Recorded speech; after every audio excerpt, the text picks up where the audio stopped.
Press કોન્ફરન્સમાં સૂર્યકુમાર યાદવે નક્કી કરી દીધું છે કે ઈશાન કિશન નંબર 3 ઉપર રમશે. તો ચાલો જોઈએ આજની સંભવિત 11 શું હોઈ શકે છે.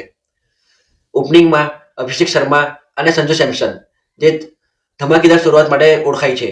નંબર 3 ઉપર ઈશાન કિશન, નંબર 4 ઉપર સૂર્યકુમાર યાદવ કેપ્ટન, નંબર 5 ઉપર હાર્દિક પંડ્યા, નંબર 6 ઉપર શિવમ દુબે, જે મિડલ ઓર્ડરમાં એક્સપિરિયન્સ અને પાવર માટે જણાય છે. નંબર 7 ઉપર અક્ષર પટેલ વાઇસ કેપ્ટન, જે બેટિંગ અને બોલિંગમાં બંનેમાં હેલ્પ આપે છે. બોલિંગ એટેકની વાત કરીએ તો પેસ બોલિંગની કમાન સંભાળશે જસપ્રીત બુમરાહ અને હર્ષદીપ સિંહ, અને મિસ્ટ્રી સ્પિનર વરુણ ચક્રવર્તી એ નંબર 11 પર રમશે.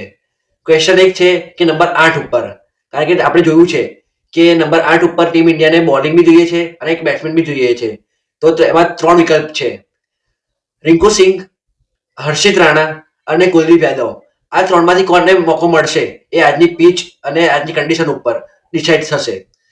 તો તમને શું લાગે છે આ જે 11 છે એ જીતવા માટે સક્ષમ છે? અને કોમેન્ટમાં જણાવો કે નંબર 8 ઉપર કોને રમવું જોઈએ.